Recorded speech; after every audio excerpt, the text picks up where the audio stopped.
الحمد لله نحمده ونستعينه ونستغفره ونؤمن به ونتوكل عليه ونعوذ بالله من شرور أنفسنا ومن سيئات أعمالنا من يهده الله فلا مضل له ومن يضلله فلا هادي له ونشهد أن لا إله إلا الله وحده لا شريك له ونشهد أن سيدنا وسندنا وحبيبنا وشفيعنا ومولانا محمدا عبده ورسوله أما بعد فأعوذ بالله من الشيطان الرجيم بسم الله الرحمن الرحيم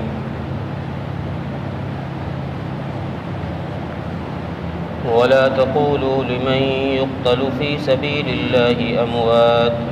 بل أحياء ولكن لا تشعرون صدق الله العظيم.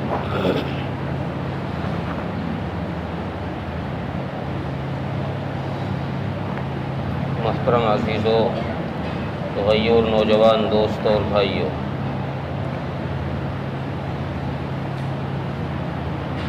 ماہ محرم الحرام یہ غم کا مہینہ نہیں ہے بلکہ فخر کا مہینہ ہے کہ اس ماہ مبارک میں اسلام کی دو عظیم ہستیوں کی شہادت اس ماہ مقدس میں ہوئی ہے۔ یکم محرم الحرام کو سیدنا عمر فاروق رضی اللہ عنہ کی شہادت ہوئی، اور 10 محرم الحرام کو واقعہ کربلا ہوا، جس میں حضرت امام حسین رضی اللہ تعالی عنہ کے ساتھ اور 71 جانثاروں کی شہادت ہوئی۔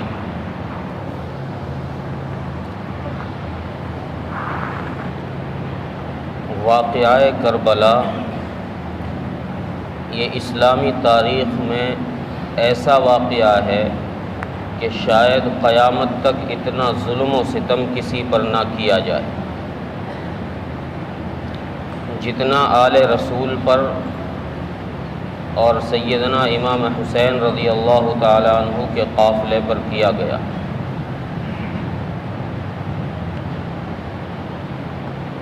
پچھلے ہفتے میں بات ادھوری رہ گئی تھی کہ سیدنا امام حسین رضی اللہ تعالی عنہ نے کوفہ میں تحقیقات کے لیے اپنے چچا زاد بھائی مسلم بن عقیل کو بھیجا کہ وہاں جا کر تحقیق کریں کیا معاملہ ہے، حالات کیسے ہیں، لوگوں کے خیالات کیسے ہیں، لوگوں کی ذہنیت کیا ہے۔ جب سیدنا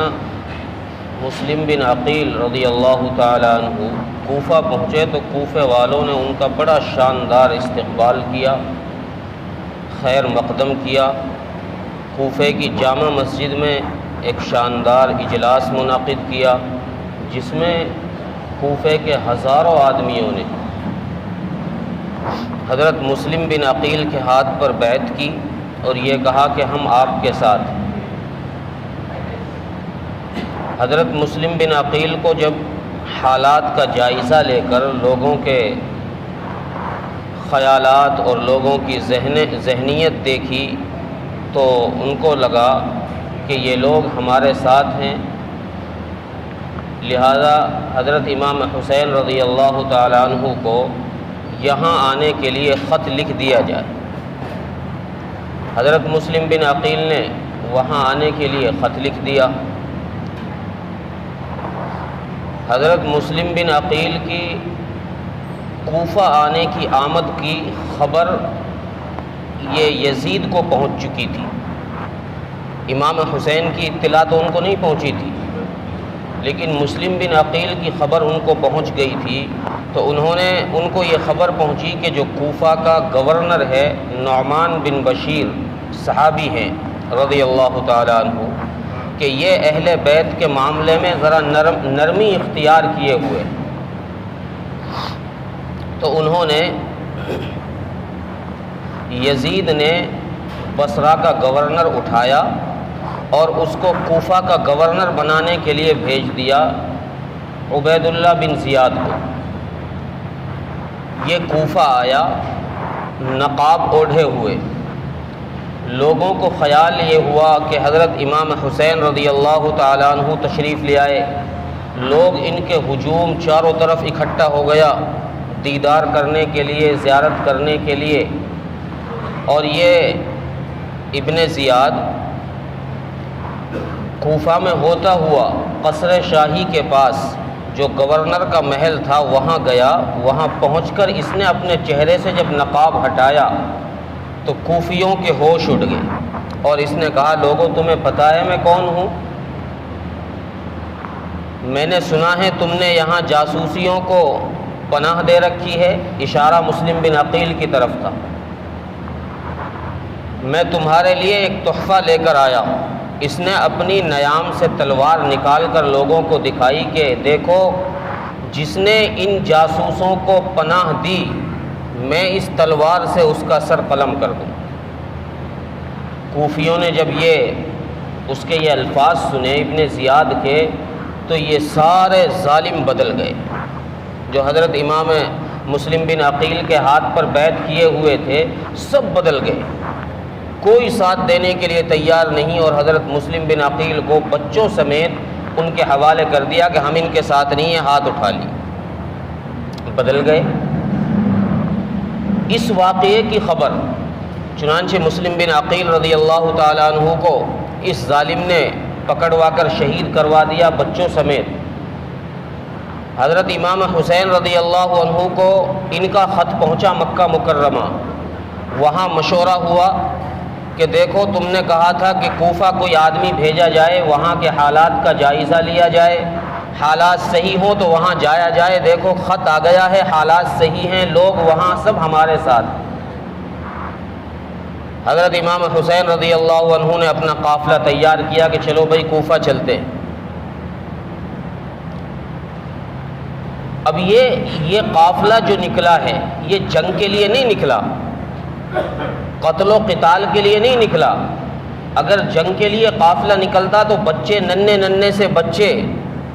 اس قافلے میں شریک ہیں، ان کو لے جانے کی ضرورت ہی نہیں تھی۔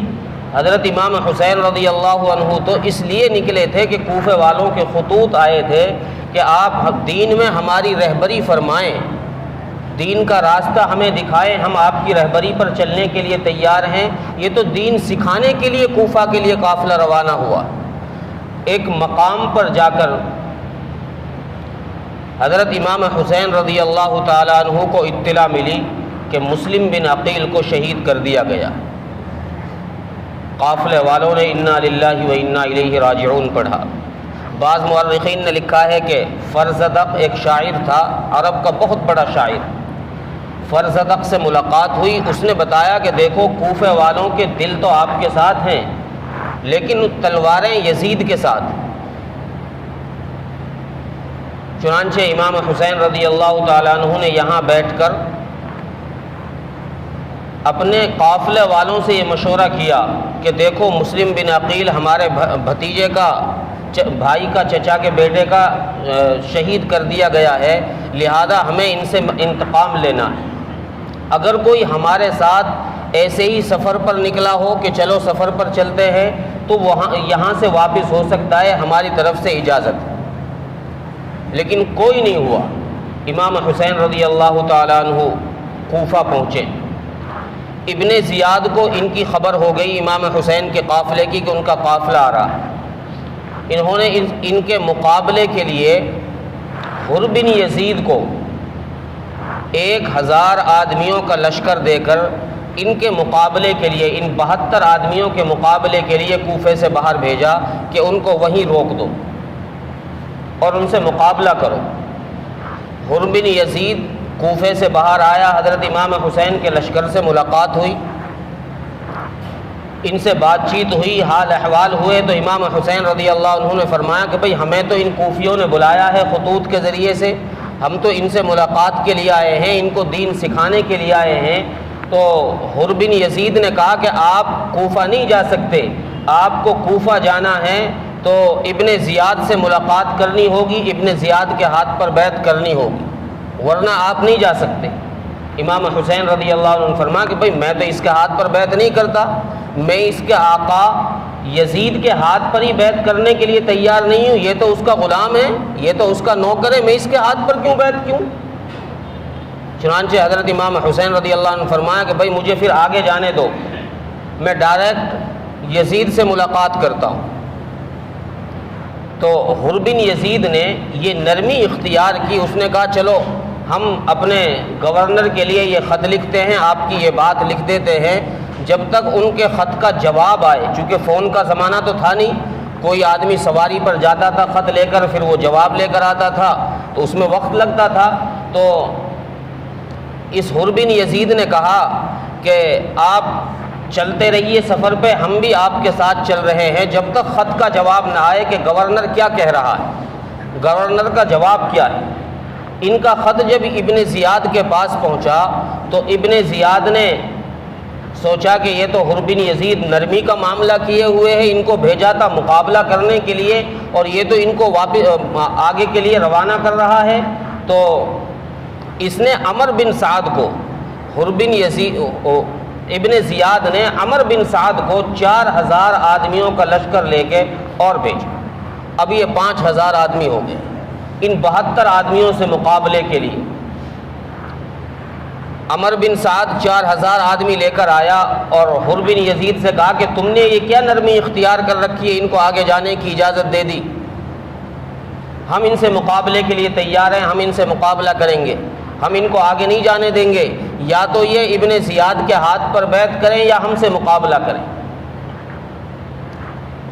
حضرت امام حسین رضی اللہ عنہ نے ان کے سامنے 3 باتیں رکھی کہ بھائی دیکھو، ہم مقابلے کے لیے نہیں آئے، ہم جنگ کرنے نہیں آئے، لڑنے کے لیے نہیں آئے ہیں، ہم تو یہاں دین سکھانے کے لیے، لوگوں کو دین میں رہبری دکھانے کے لیے، اپنے نانا کا دین صحیح معنوں میں لوگوں تک پہنچ جائے، اس لیے ہم یہاں آئے،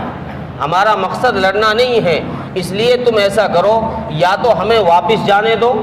یا پھر مجھے کسی اسلامی سرحد پر سپاہی بنا کر بھیج دو، میں وہاں مقابلہ کروں گا، یا پھر مجھے یزید سے ڈائریکٹ ملاقات کرا دو، میں اس سے ڈائریکٹ آمنے سامنے بیٹھ کر بات کر لوں۔ عمر بن سعد کے دماغ میں یہ بات صحیح بیٹھ گئی کہ یار بات تو صحیح کہہ رہا ہے، لڑنا تو یہ نہیں چاہ رہا، مقابلہ تو نہیں کرنا چاہ رہا۔ اس نے پھر خط لکھا ابن زیاد کو کہ جی انہوں نے 3 باتیں لکھی ہیں، ہمارے دماغ میں تو صحیح لگ رہی ہیں، وہ ہمیں ہمارے حساب سے صحیح ہیں، باقی جو آپ کا حکم ہو ویسا آپ فیصلہ کر دیں۔ ان کا پھر خط گیا ابن زیاد کے پاس۔ ابن زیاد کے ذہن میں بھی یہ بات بیٹھ گئی، حالانکہ یہ ظالم شخص تھا، لیکن اس کے دماغ میں بھی یہ بات بیٹھ گئی کہ صحیح بات کہہ رہا ہے، لڑنے کی ضرورت ہی نہیں ہے۔ تو اس ابن زیاد کے پاس اس کا جو مشیر تھا شمر ابن جلجوشن، یہ شمر ابن جلجوشن، اس نے کہا کہ اجی جناب گورنر صاحب کیا بات کر رہے ہو آپ، یہ ابھی موقع ہاتھ میں آیا ہے، یہ وہ شخص ہے جو مدینے سے نکل کر آیا ہے، اب تک یزید کی مخالفت کر رہا ہے، اب تک قابو نہیں آیا ہے، اب یہ قابو آیا ہے، اب بھی آپ موقع ہاتھ سے نکل جانے دے رہے ہیں، آپ ایسا کریں مجھے بھیجیں ان سے مقابلے کے لیے، میں ان کو قتل کروں گا۔ چنانچہ شمر ابن جلجوشن نے بھڑکا دیا گورنر کو۔ گورنر نے کہا کہ اچھا چلو ٹھیک ہے، تم جاؤ مقابلے کے لیے اور جس کو چاہو تم اپنے ساتھ سپاہی لے کر جاؤ۔ اس نے اپنے جو اس کے یار دوست تھے محکمے کے اندر، اس نے ان کو ساتھ لیا اور حضرت امام حسین رضی اللہ عنہ کے مقابلے کے لیے یہ میدان کربلا کے اندر 8 تاریخ کی رات میں 9 کی صبح کو پہنچا، اور اس نے وہاں مقابلے کے لیے حضرت امام حسین رضی اللہ عنہ کا پانی بند کر دیا اور یہ تیار ہو گیا لڑنے کے لیے۔ حر بن یزید جو ابن زیاد کی طرف سے سب سے پہلے آیا تھا 1000 آدمی لے کر، اس شخص نے جب دیکھا کہ دیکھو یہ تو آل رسول کے خون کے پیاسے ہو گئے ہیں، یہ تو ان کو قتل کرنا چاہتے ہیں، انہوں نے پانی بند کر دیا ہے، تو اس نے ان دونوں سے، عمر بن سعد سے بھی اور شمر ابن جلجوشن سے بھی، دونوں سے اور پورے لشکر کو مخاطب کر کے کہا کہ ظالموں تمہیں ان سے کیا دشمنی ہے، تم ان کو کیوں قتل کرنا چاہتے ہو، ان کے لشکر میں معصوم بچے ہیں، یہ لڑنے کے لیے نہیں آئے، یہ ہم سے جہاد کرنے نہیں آئے ہیں، تم نے ان کا پانی تک بند کر دیا ہے، یہ کیا ظلم ہے، لہذا میں تمہارے ساتھ نہیں ہوں۔ اور انہوں نے چھلانگ لگائی، حضرت امام حسین رضی اللہ عنہ کے لشکر میں عامل، اپنا ایک بیٹا اور اپنا ایک بھائی، 3 شخص حضرت امام حسین رضی اللہ عنہ کے لشکر میں آ کر مل گئے، اور حضرت امام حسین کے سامنے ہاتھ جوڑ کر کھڑے ہو گئے کہ جناب مجھے معاف کر دیں، مجھ سے غلطی ہوئی، میں اب تک آپ کی مخالفت کر رہا تھا، لیکن اب میرے جسم میں خون کا آخری قطرہ بھی اگر ہوگا تو میں آپ کی جان کی حفاظت کروں۔ اور یہ حر بن یزید وہ شخص ہے کہ پھر اس کی نعش جو ہے وہ امام حسین رضی اللہ عنہ کے قافلے میں شامل ہوئی۔ اب جنگ شروع ہوئی ہے، ایک ایک کر کے آل رسول اس جنگ کے اندر شہید ہوئے۔ روایات میں ہے 21 یا 27 آل رسول کے افراد تھے جو اس واقعہ کربلا کے اندر جنہوں نے جام شہادت نوش فرمایا، جس میں 8-9 بیٹے حضرت علی رضی اللہ تعالی عنہ کے 9 بیٹے اس میں شہید ہوئے۔ لوگ اس واقعے میں صرف امام حسین رضی اللہ عنہ کا ذکر کرتے ہیں، باقی کا ذکر نہیں کیا جاتا۔ کیوں؟ اس لیے کہ ان باقی بیٹوں کے نام اصحاب رسول کے نام پر تھے۔ ایک کا نام ابو بکر بن علی ہے، ایک کا نام عثمان بن علی ہے، ایک کا نام عمر بن علی ہے، ایک کا نام عبید اللہ بن علی ہے، ایک کا نام عباس بن علی ہے۔ اس طریقے سے صحابہ کے نام پر ان کے نام ہیں، اس لیے ان کے واقعات، ان کے ناموں کو ذکر نہیں کیا جاتا کہ کہیں لوگوں کے ذہن میں یہ پتہ نہ چل جائے کہ حضرت امام علی رضی اللہ تعالیٰ عنہ کو صحابہ کے ساتھ محبت تھی۔ صحابہ کی دشمنی لوگوں کے ذہن میں گھولنے کے لیے ان ناموں کو حذف کر دیا جاتا۔ یہ تاریخ کا آدھا سچ ہے۔ چنانچہ حضرت امام حسین رضی اللہ عنہ کے لشکر کے ساتھ ان کی جنگ شروع ہوئی ہے، اور ان ظالموں نے وہ ظلم کی تاریخ رقم کی ہے کہ قیامت تک جس کو مٹایا نہیں جا سکتا، بھلایا نہیں جا سکتا۔ سوائے امام زین العابدین کے سارے معصوم بچے شہید کر دیے گئے ہیں، اور امام زین العابدین اس لیے بچے ہیں کہ یہ بیمار تھے، اس جنگ میں شریک نہیں ہو پائے، یہ خیمے میں تھے۔ اور آخر میں ان ظالموں نے نہ آل رسول کی عزت کو دیکھا، اور سیدنا امام حسین رضی اللہ تعالیٰ عنہ کی سفید ریش 58 سال کی عمر کا نواسہ رسول نے اس کی حرمت کو دیکھا، انہوں نے ساری چیزیں پامال کر دی، اور آخر میں سیدنا امام حسین رضی اللہ تعالیٰ عنہ کو بھی شہید کر دی۔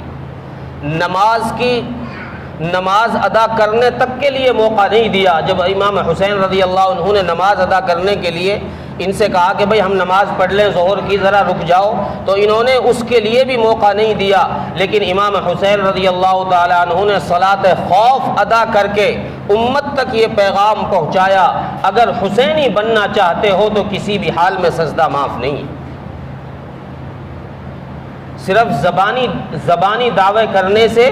صرف سینہ کوبی کرنے سے، محرم میں کالے کپڑے پہننے سے حسینی نہیں بنا جا سکتا۔ امام حسین نے اپنی مستورات کے پردے کو محفوظ رکھتے ہوئے اپنی پیشانی کو رب کے سامنے جھکا کر امت کو یہ پیغام دیا کہ امت محمدیہ کے لیے یہ سبق دیا کہ میرے نانا کا دین یہ ہے کہ عورتوں کے اندر سے پردہ نہ جائے اور مردوں کا سر سجدے سے کبھی محروم نہ رہے۔ چنانچہ شمر ابن جلجوشن نے سارے قافلے کو شہید کر کے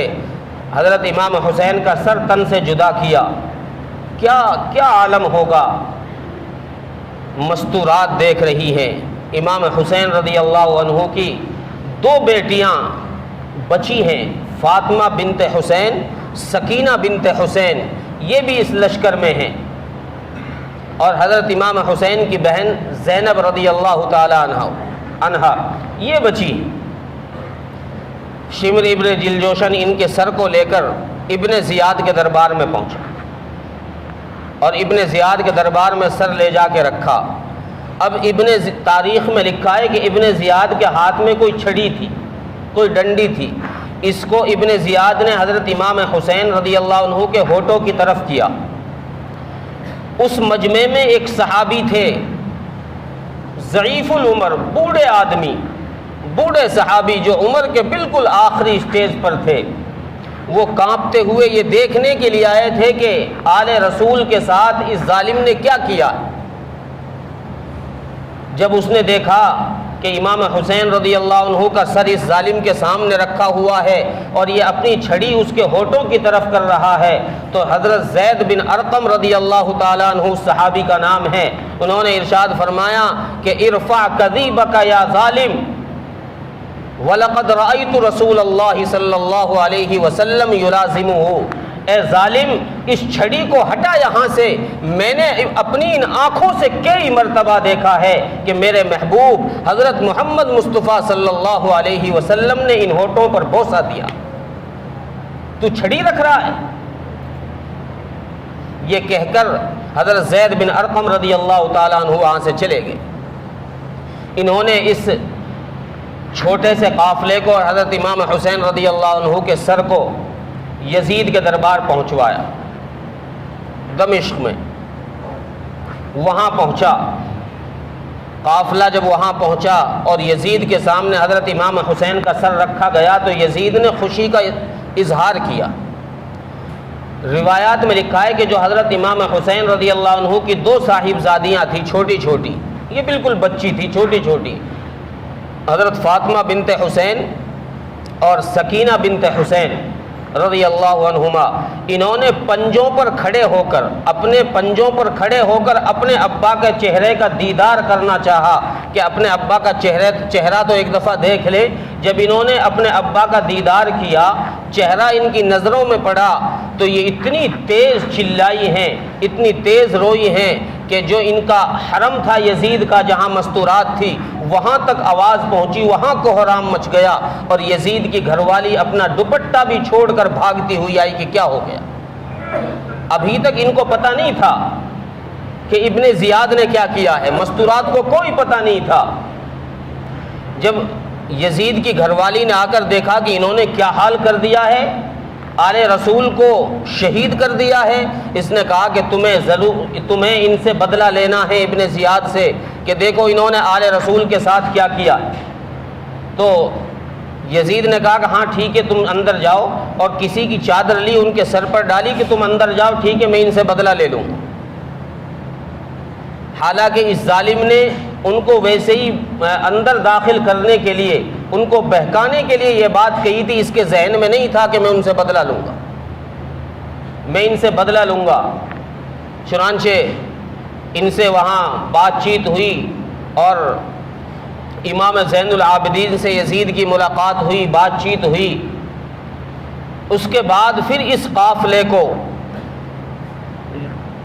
یزید نے اس قافلے کو مدینہ منورہ کے لیے واپس روانہ کیا ہے، اس چھوٹے سے قافلے کو، اور ان کے ساتھ کچھ ایسے احباب بھیجے جو محافظ حفاظت کے طور پر گئے ان کے ساتھ کہ ان کو مدینہ پہنچا کر آئے۔ سیدنا زین العابدین رضی اللہ تعالی عنہ اپنے قافلے کے محافظ بن کر، اپنی مستورات کے محافظ بن کر اور اپنے ابا کا سر لے کر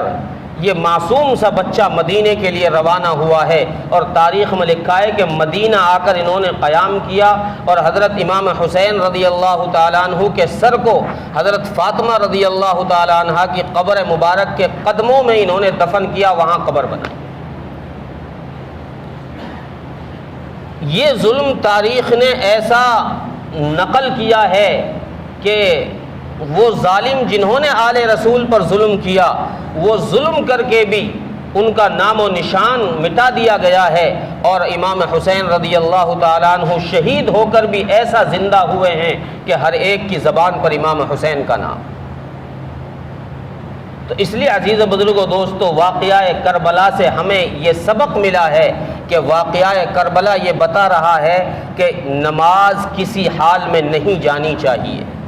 کسی بھی حال میں۔ یہ سبق دیا جا رہا ہے کہ تلواروں کے سائے میں سجدہ ناغہ نہیں کیا جا رہا، حالانکہ وہاں اگر امام حسین نماز چھوڑ دیتے